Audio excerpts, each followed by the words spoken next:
ونعبدك ونعوذك من شر ما أبو لك بنعمتك علي وأبو ذنوب الله تعالى. السلام عليكم ورحمة الله وبركاته. بسم الله الرحمن الرحيم. إن الحمد لله نحمده ونستعينه ونستغفره ونعوذ بالله من شرور أنفسنا ومن سيئات أعمالنا. من يهده الله فلا مضل له ومن يضلل فلا هادي له. أشهد أن لا إله إلا الله وحده لا شريك له وأشهد أن محمدا عبده ورسوله. اللهم صل على سيدنا محمد وعلى آل سيدنا محمد. رب يسر ولا تعسر، رب تمم بالخير. رب اشرح لي صدري ويسر لي أمري واحلل عقدة من لساني يفقه قولي. اللهم افتح علينا حكمتك وانشر علينا من خزائن رحمتك يا أرحم الراحمين. والله الذي لا إله إلا هو عالم الغيب والشهادة هو الرحمن الرحيم. والله الذي لا إله إلا هو الملك القدوس السلام المؤمن المهيمن العزيز الجبار المتكبر. سبحان الله عما يشركون. هو الله الخالق البارئ المصور له الأسماء الحسنى يسبح له ما في السماوات والأرض وهو العزيز الحكيم. ولا حول ولا قوة إلا بالله العلي العظيم. ولا منجا من الله إلا إليه. أما بعد.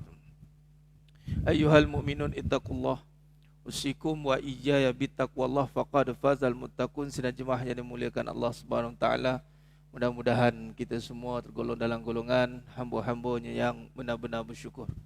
Amin ya rabbal alamin.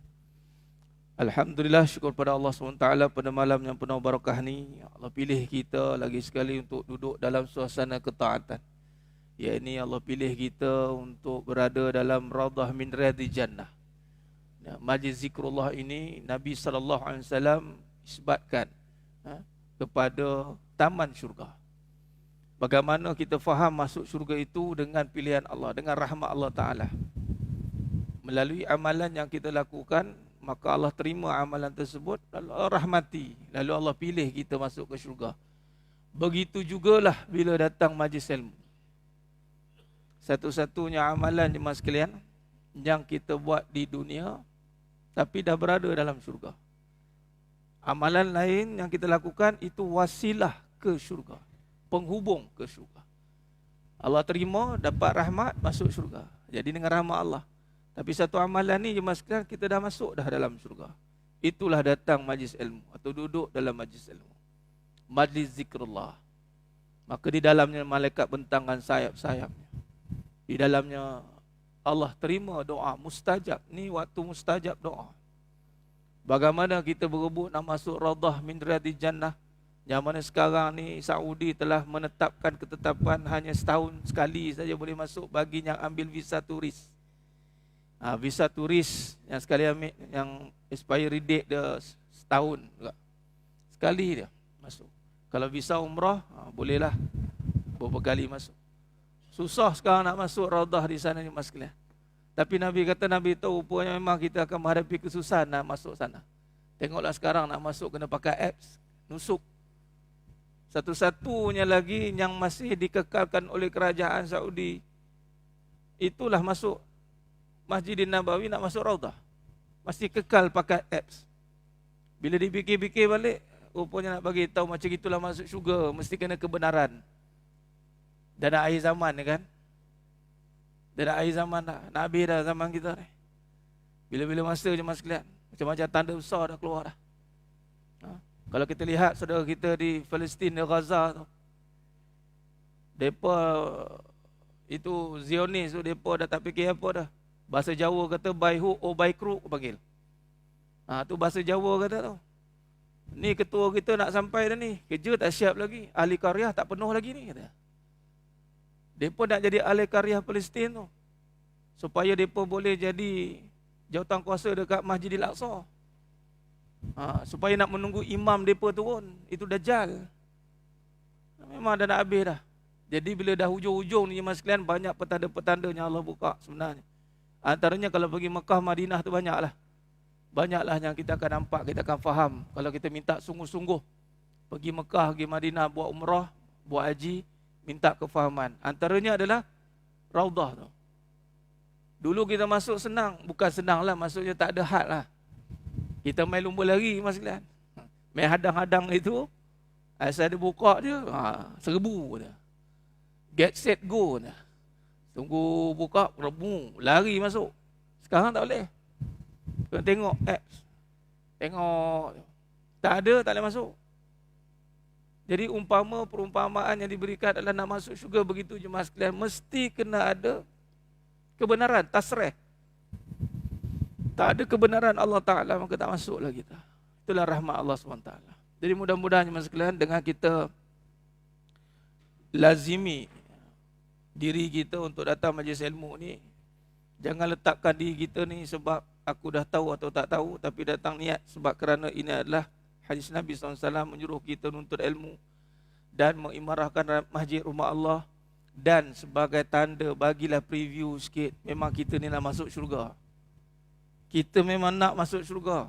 Jadi datanglah taman syurga. Biar malaikat catat tengok, biar Allah jadi melihat, menjadi saksi perjalanan kita. Itu benar-benar menzahirkan memang kita nak masuk syurga lah. Tandanya apa? Sering ke taman syurga, duduk dan kita ambil fadilat dan kelebihannya di dalam itu. Jemaah yang muliakan Allah SWT, pada malam yang penuh barakah ni, kita nak membincangkan cabaran kehidupan pasca akhir zaman. Yang saya terus kepada tajuk kita di perbincangan ni sebenarnya panjang, cuma saya ringkaskan memandangkan waktu maghrib kan. Dia boleh kita buat daurah ni projek kertas kerja yang kita boleh bincangkan.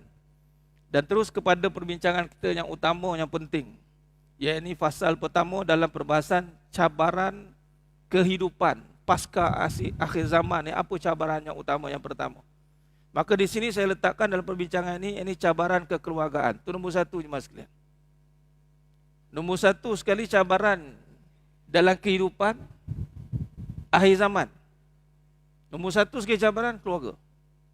Sebab apa cabaran keluarga nombor satu? Kita ingat cabaran ekonomi, cabaran itu, cabaran ini di luar sana yang mungkin banyaklah isu-isu yang berlaku kan.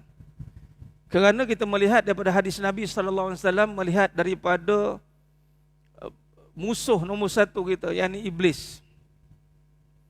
Apa serangan iblis? Apa kerja utama iblis? Musuh nombor dua itu Dajjal, yang sedang bagi arahan. Kalau orang tanya siapa tangan-tangan gaib yang bagi arahan untuk menghancurkan umat Islam seluruh dunia ni, terutama di Palestin, Gaza ni, siapa? Tuan-tuan tak fikir-fikirlah. Rothschild ke, Rockefeller ke, siapa ke, Illuminati ke, cakap menggunakan terbelit-terbelit kan. Tak fikir panjang lah. Dajjal lah, terus Dajjal lah. Dia yang bagi instruction untuk buat kehancuran luaran. Dia ada dua, presiden dia iblis, naib presiden Dajjal. Persatuan kejahatan-kejahatan seluruh alam. Kena ingat tu mas sekalian. Dan presiden dia telah pun melakukan gerak kerja ini sejak dari Nabi Adam AS. Dan presidennya bergerak bebas ke mana-mana dia nak pergi. Sebab itu perkara ini kita mesti beri peringatan tentang keselamatan. Sebab dia ancaman ni mas sekalian. Bila sebut ancaman, ia boleh menyebabkan apa yang kita dapat hari ini, hasilan amalan hari ini, boleh lenyap begitu saja. Saya bagi contoh cuma sekalian, kalau kita pergi berburu di hutan. Masuk hutan, kita nak tangkap apa, rusa ke, pelanduk ke. Katalah kita berjaya memburu pelanduk 200 ekor. Banyak tu. Apa jenis perangkap tak tahu. Kita lupa bahawa dalam hutan ada musuh juga. Ada haiwan pemangsa. Kita lupa ada yang memerhati kita. Kita sedang asyik berburu, akhirnya kita pun diburu. Kita asyik beramal, rupanya kita sedang diperhatikan. Kau ingat kau seorang je pandai beramal. Aku dah beramal dulu dah dari kamu, tak usah sembang kat sini, kata. Dia main iblis yang main. Kita ingat kita lawan dia dengan amal. Dah ulama Bani Israel yang bernama Barsisa, tuan-tuan, tumpas di tangan iblis. Dia menyamar jadi budak. Ya, Barsisa dah berusia beramal. Biasa kita ada kesedaran bila dah makin lama hidup ni, kita dah nampak kesedaran tu kan, insya-Allah. Tapi ada orang muda lagi kuat beramal pada dia.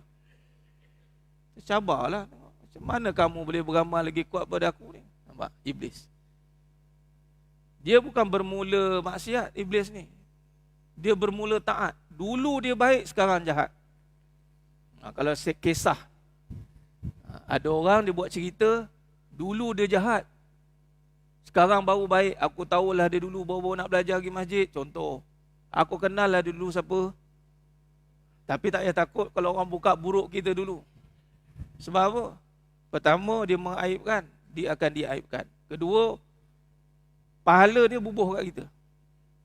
Dosa kita pergi kat dia. Selesai. Yang bimbang, dia dulu baik, sekarang jahat. Tu jangan main. Dia dulu baik, tapi sekarang, ya Allah, jahat. Tu. Jadi, dalam hadis Nabi SAW, kita lihat apa yang membuatkan iblis ni, dan kita katakan bahawa cabaran nombor satu ni akhir zaman ni kekeluargaan. Kerana apa? Dari Jabir radhiyallahu an, dari Nabi SAW bersabda, Inna iblisa yad'u arsyahu alal ma'i summa yab'asu saraya fadnahu minhu manzilah. Yang bermaksud sungguh iblis meletakkan singgasana di atas air, yakni laut al-ma', summa, kemudian ia mengutuskan bala tenteranya, sarayahu fa'adnahu minhum manzilatan a'zamuhum fitnatan yaji'u ahaduhum. Kemudian maka yang paling dekat dengannya adalah yang paling besar fitnahnya. Kemudian Nabi kata SAW, yang paling dekat dengan iblis ni adalah yang paling besar fitnah, paling besar. A'zam. A'zamuhum, yang paling besar fitnah. Fitnah yang bermaksud cubaan. Cubaan. Iblis ni jemaah sekalian, setiap hari kata Nabi SAW, dia ada buat multaqa, meeting.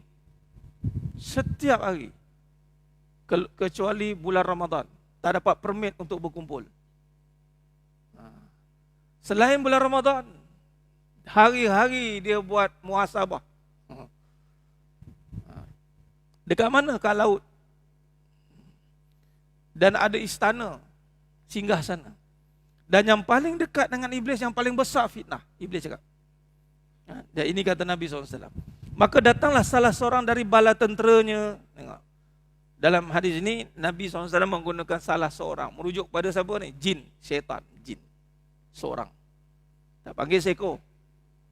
Mana seko jin tu? Oh, tak boleh. Sebab apa? Dia ada komposisi macam manusia juga, jin ni. Cuma ciptaan dia daripada api, kita daripada tanah dan air mani. Tapi dalaman ada, akal ada, hati ada. Yaji'u ahaduhum fayaqulu fa'altu kaza wa kaza. Datanglah seorang dari bala tenteranya dan berkata, aku telah melakukan begini dan begitu. Kaza wa kaza ni bermaksud semua kejahatan lah dia cerita. Hari-hari syaitan akan buat report duty kepada iblis untuk bercerita apa yang dia dah buat. Maka datang seorang bala tentera buat report duty, berkata dia dah buat macam-macam kejahatan lah. Kaza wa kaza. Tahu iblis jawab apa? Iblis pun jawab, ma sana'ta syai'a. Engkau sama sekali tidak melakukan sesuatu pun. Syaitan kerja dia nak merosakkan kita. Duk buat huru-hara di luar sana, duk bercakap sana sini, duk berebut sana sini, duk nipu sana sini, macam-macam lah dosa. Tapi iblis kata apa? Kau tak buat apa-apa pun. Maksudnya tak impress. Ya, kau dah buat kejahatan tu dah, tapi tak menarik di sisi aku. Lalu iblis meneruskan lagi, datanglah seorang lagi tenteranya. Datang yang lain apa kata? Summa yaji'u ahaduhum fayaqulu ma taraktuhu hatta faraqtu bainahu wa baina imraati. Kemudian datang yang lain dan berkata, aku tidak meninggalkannya untuk digoda hingga aku berhasil memisahkan antara dia dan isterinya. Dia tiup datang. Dia datang, dia goda lelaki, dia goda perempuan. Dia goda pasangan suami isteri. Sampai bercerai-berai. Cerai-berai ni ada dua maksud. Bercerai-berai secara syar'i yang memang pergi mahkamah cerai talak, atau bercerai dia daripada penyatuan, kesatuan rumah tangga. Seorang ke kiri, seorang ke kanan. Hang buat hang-hang, aku buat hal aku. Atau tak sepakat. Isteri yang tidak menghormati suami, suami yang sukar untuk menghargai isteri. Maka apa kata iblis? Iblis kata, wa yaqulu ni'ma anta.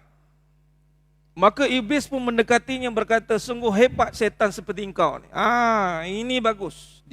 Disyaratkan hadis ini, iblis daripada singgasana yang tinggi, dia turun bawah, dia panggil setan ni naik dekat dia. Ni'ma anta. Ini syaitan yang hebat. Makna kata apa jemaah sekalian?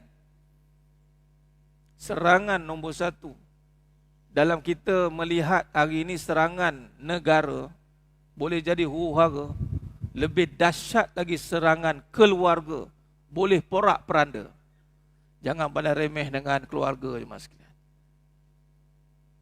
Dan sebenarnya kalau kita lihat kisah haji, kisah umrah, itu kisah keluarga jemaah sekalian.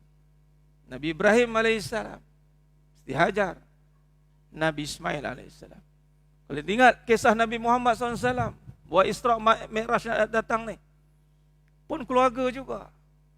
Tahun duka nestapa, kewafatan isteri tercinta yang disayangi. Tengok perjuangan yang utama. Kita ikut, ada yang bagi contoh mengatakan bahawa isteri Nabi Nuh pun tak taat katanya. Ada ulama yang diuji dengan isteri. Kita kata gini je, kita tengok Nabi Muhammad SAW, sebab kita nak ikut Nabi SAW. Isteri pertama Nabi. Ni perkahwinan pertama je mas sekalian. Saya fokuskan pada first marriage. Yang mana hubungan pertama, perkahwinan pertama, Nabi SAW dan Sayyidatina Khadijah radhiyallahu al-Kubra. Perfect. Tak bergaduh apa pun. Tak ada isu apa pun. Siti Hajar, tak ada isu apa pun. Tak ada nak sikit pun meragui suaminya. Ketika itu pandangan kita, sebab kita dah tak sezaman dengan Nabi SAW. Jangan terkejut kalau kita sezaman dengan Nabi. Saya silap kita pun tak nampak Nabi tu Nabi. Silap ribu lah macam orang biasa je kita tengok. Allah, takut kita. Entah siapa? Entah siapa ni? Entah siapa? Macam itulah orang Arab Quraisy dulu tengok Nabi. Yang iman saja boleh mengangkat Nabi SAW dengan iman. Begitu kalau isteri. Isteri lagi sebelum Nabi. Cik-cik isteri kita, contohlah, saya contoh. Sebelum jadi ustaz dia kenal kita lah. Abang jangan cerita banyak contoh. Kalau abang jangan cerita banyak. Saya tahu abang dulu macam mana. Contoh. Kita tak dapat kesepakatan itu.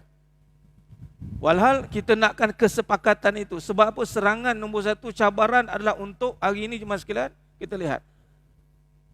Kita hati-hati dan perhatikan. Generasi baru ni. Cuba tengok konten-konten yang banyak keluar di medsos dan menjadi normalisasi.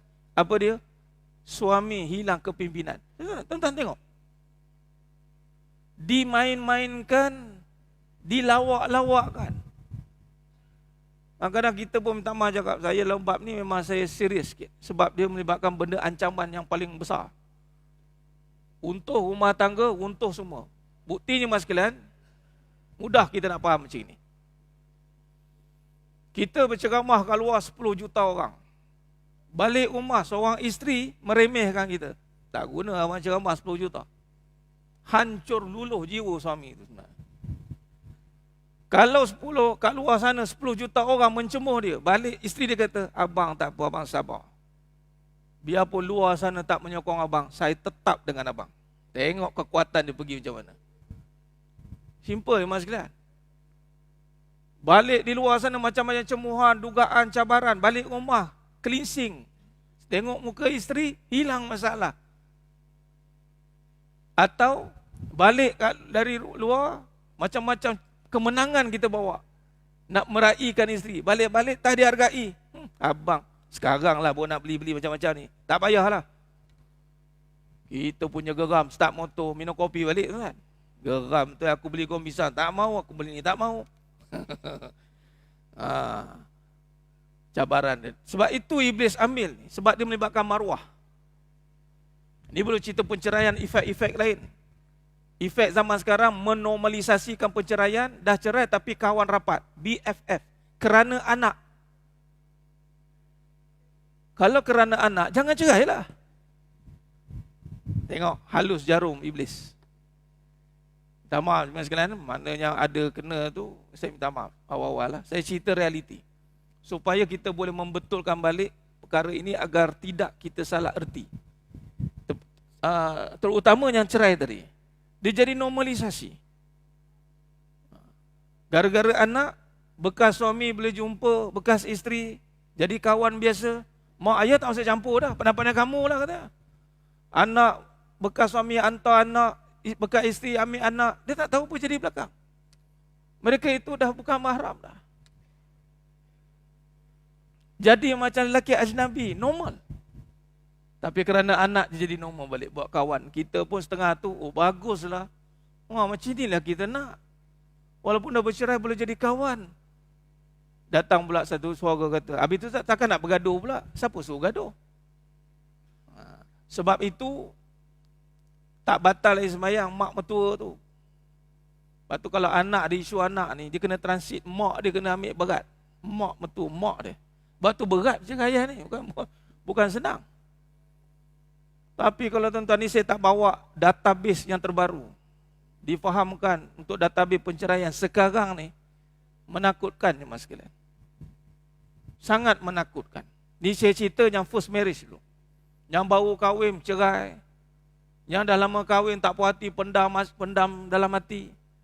Yang dah berkahwin pula buat konten huru-hara. Kadang-kadang ialah patutnya suami ini sifatnya dihormati, diikramkan. Diikramkan, dimuliakan. Kisah ni kalau saya pairingkan, saya selarikan dengan kisah Nabi Adam AS dengan iblis, ada persamaan. Isteri dengan suami. Contoh, bila Allah jadikan Nabi Adam AS, maka Allah menuntut para malaikat dan jin, termasuklah iblis, untuk hormat. Wa iz qulna lil malaikati isjudu li Adam fasajadu illa iblis. Hormat. Iblis tengok Nabi Adam AS ni, tengok dengan pandangan yang meremehkan. Kenapa saya nak hormat dia? Soalan dia. Kenapa saya nak hormat suami saya? Dengan amalan pun tak betul. Dengan dia tak mendidik saya. Allah tak suruh hormat sebab baik. Allah suruh hormat sebab dia suami. Itu ujian. Sama kita orang lelaki kena hormat mak ayah walaupun dah kahwin. Mak ayah bukan kena hormat sebab dia baik. Sebab dia mak ayah kita. Melahirkan kita. Melahirkan saja tak terbayar dah. Orang perempuan pula kenapa taat pada suami? Kerana jadinya orang perempuan daripada lelaki. Lahirnya kita daripada ibu. Bila daripada tu datang taat. Sebab tu anak soleh, anak solehah itu mendoakan mak ayah dia. Doakan apa? Keampunan. Doakan keampunan, bukan tegur mak ayah. Ni kadang-kadang anak-anak sekarang ni mentang-mentang mengaji banyak dah. Mak ni, banyak saya perhatikan mak banyak silap ni katanya. Engkau ni kan? Banyak silap mak ni katanya. Sudah katanya. Patutnya nampak kesalahan mak, doakan keampunan untuk mak ayah. Khalas. Cukup. Bukan untuk dibincangkan, dia buat perbincangan adik-beradik panggil, mak kita ni dah banyak salah ni. Nampak gaya kita kena selamatkan mereka daripada kesalahan ini. Buat meeting macam itu pula. Tak payah duduk dan diam, angkat tangan, ya Allah, ampunkan mak ayahku ya Allah. Masukkan mereka dalam syurga-Mu tanpa hisab. Itu tuntutannya Allah minta. Sama juga bagi isteri, bukan komen suami. Berapa ramai hari ini dididik untuk komen suami. Inilah serangan cabaran nombor satu, dan suami ramai tercabar. Lalu kepimpinan pun tidak ada, tak wujud kepimpinan yang betul-betul gah. Kerana macam mana nak memimpin seluruh negara kalau seorang isteri pun huru-hara? Betul ada yang berbangga. Ini minta maaf jemaah sekalian, saya buat tajuk ni, saya terus sampaikan mengikut realiti. Sehingga kan ada orang buat satu kenyataan, yang seorang ni pun huru-hara. Dia menganggap statement itu biasa. Tetapi kalau dibincangkan dengan ilmiah, menunjukkan teruknya isteri itu. Kenapa kamu sampai tahap menyeksa suamimu? Seorang isteri pun susah nak jaga ke? Asal teruk sangat ke? Kuat sangat ke hembusan iblis itu? Sampai sukar untuk mentaati, menghormati. Ini cabaran. Dia ada persamaan. Walaupun orang cuba membezakan. Mak dengan anak lain. Isteri dengan suami lain. Memang kedudukan luaran lain. Tetapi tanggungjawab taat sama. Taat tu sama. Hukum derhaka tu sama. Dosa yang Allah bayar cash and carry di dunia. Dosa anak derhaka, dosa isteri derhaka. Cash and carry. Dunia lagi dibagi. Ini kita bimbang. Dan ini ada dalam modus operandi iblis. Ini cabaran akhir zaman. Iblis hancurkan dari dalam, Dajjal hancurkan dari luar. Nampak tidak mereka bersepakat dalam buat kerja ni? Iblis hancurkan keluarga, Dajjal hancurkan negara. Nampak tidak kerja mereka? Sinergi. Bagaimana negara boleh hancur? Kerana tiada kepimpinan yang terbina dari sebuah keluarga yang mantap. Sehingga dibuat, senang tuan-tuan boleh lihat, banyak medsos buat konten-konten bila dah cakap dengan isteri. Macam gini nak cakap. Ampun. Bentara sakti dah balik. Bentara sakti lah, bentara itulah. Dan isteri pula bangga ditakuti. Pandang macam itu dah takut. Cuba kalau anak, mak takut dengan anak. Betul ke jemaah sekalian?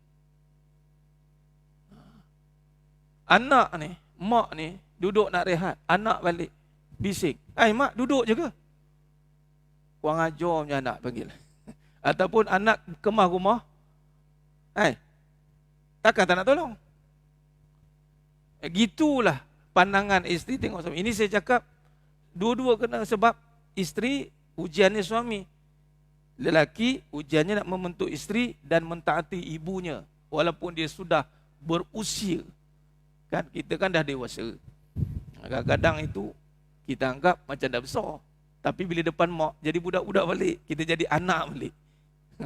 Hebat tak Allah buat. Seorang anak, walaupun dia dah dewasa, ada 4 isterinya. Bila dia balik jumpa mak dia, dia akan jadi anak balik. Apa jawatan pun, tak kisahlah kat luar tu. Balik rumah, anak. Mak boleh piat telinga tu. Macam ni. Macam ni. Oh, kau nak action dengan isteri kau ni ada ni, jemuah mengadu kat mak ni. Apa kamu buat dengan dia? Tak ada mak, tak ada. Patutnya suami kita lagi takut dengan mak. Tak ada mak. Ni dah marah kat isteri. Kamu report kat mak. Siap kamu marah pula. Baguslah tu bagi tu report kat mak. Report perangai. Mak lah kena marah anak. Ni. Kalau mak dah mula takut dengan anak, anak tu boleh jatuh anak deraka. Takut. Habis itu takkan nak marah-marah. Dia bukan soal marah-marah. Soalnya adalah untuk memberikan kebaikan. wanita. Ini kupasan kepada perkara ini jemaah sekalian. Kalau kita lihat cabaran ini, ni apa jenis cabaran yang dimasukkan dalam keluarga dan kehidupan kita? Iblis masukkan keraguan. Yang utama cabaran.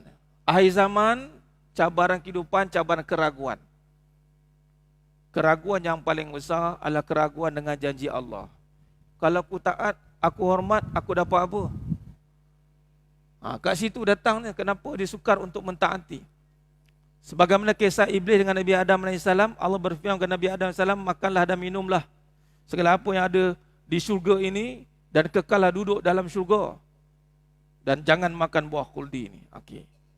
Di cabaran, tengok bagaimana Iblis tadi diuji dengan Nabi Adam AS dan Nabi Adam AS diuji dengan Siti Hawa, tetapi khilaf itu berlaku pada Siti Hawa, bukan Nabi Adam AS. Ingat, Nabi Adam AS maksum. Dalam kita menterjemahkan kisah ini, kita kena faham bahawa yang berlaku itu adalah khilaf pada Siti Hawa. Sebab tu Allah jadikan Siti Hawa. Apa khilafnya? Ditiupkan keraguan.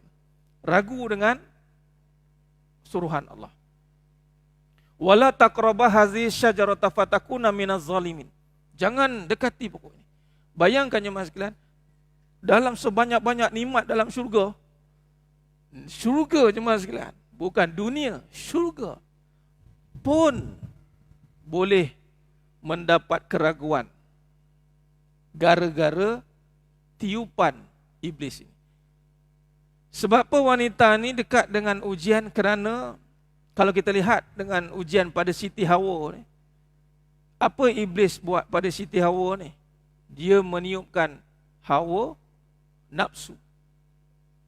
Hawa nafsu. Tiupan hawa nafsu itulah dihembuskan agar ada nafsu apa? Nafsu cenderung dan suka kepada kebendaan.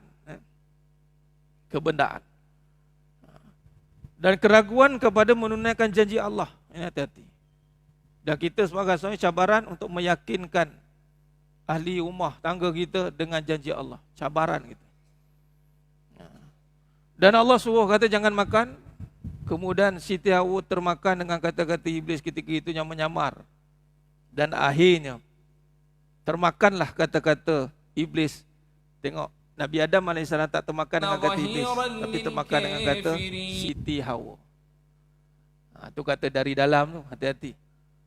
Al-mal wal banuna zinatul hayati dunya, harta dan anak kamu. Anak tu merujuk kepada isteri juga.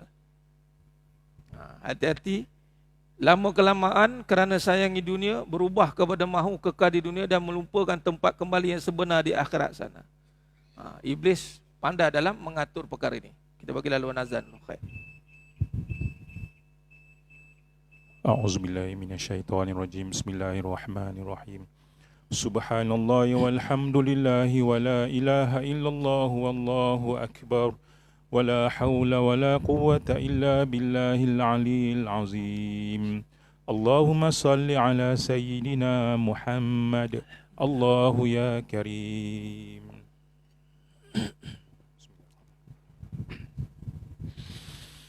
الله أكبر الله أكبر الله أكبر الله أكبر الله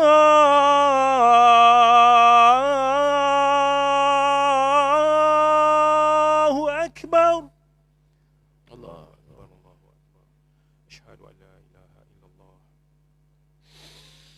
أشهد أن لا إله إلا الله أشهد أن لا إله إلا الله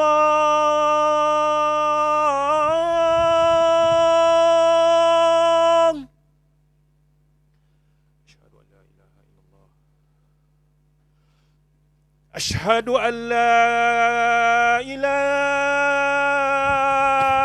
إلا الله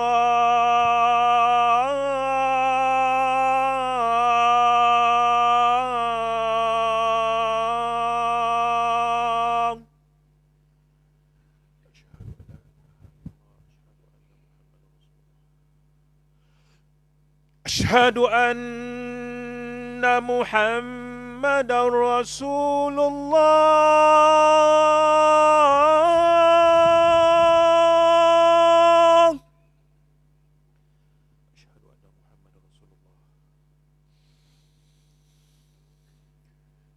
أشهد أن محمدا رسول الله.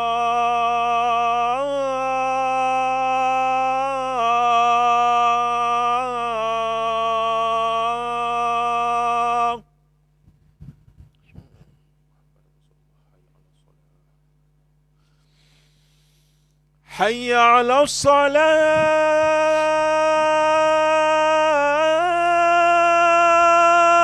الصلاة.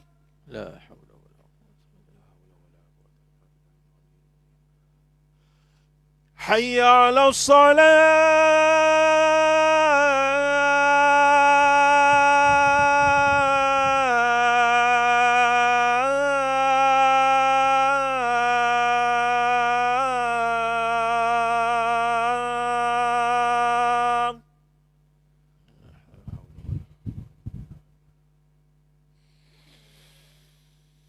حي على الفلاح.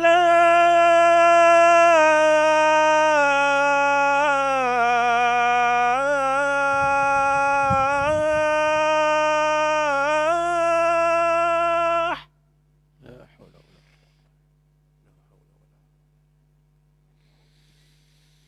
حي على الفلاح.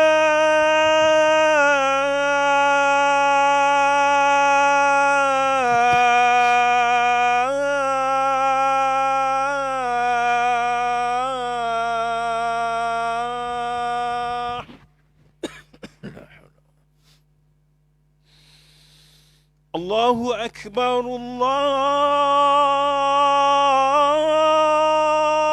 الله أكبر.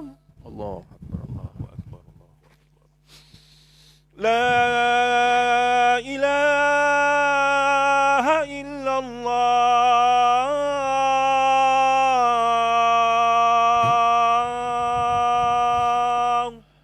لا إله إلا الله محمد رسول الله صلى الله عليه وسلم رب الزيادة والصلاة القائمة سيدنا محمد وبعث مقام محمود الذي وعدته إنك لا تخلف الميعاد يا أرحم الراحمين يا الله.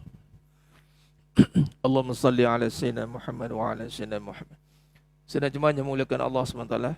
Khair, kita sambung sikit dan kita buat kesimpulan.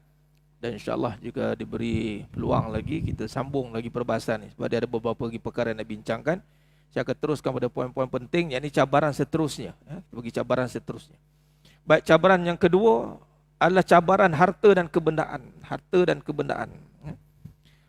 Dan ini ada hadis Nabi SAW, yakni perkara yang lebih berbahaya setelah kewafatan baginda Nabi SAW yang bakal menimpa pada kaum lelaki adalah wanita.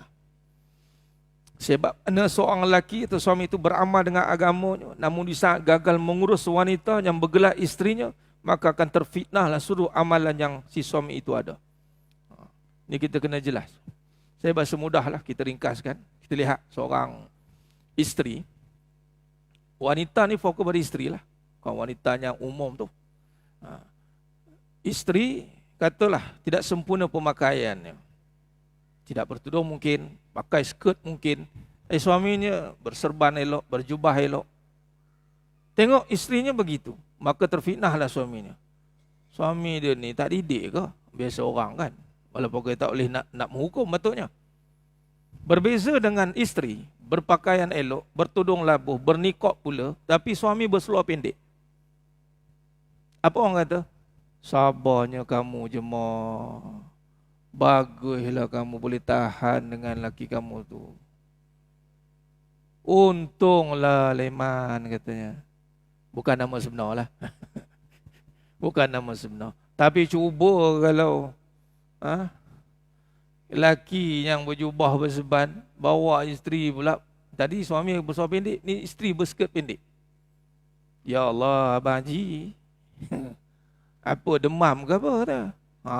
Nyanya tuan-tuan. Nampak fitnah. Semudah tu je kita faham. Sebab tu cerita ni berat dekat isteri, kat wanita, kat lelaki.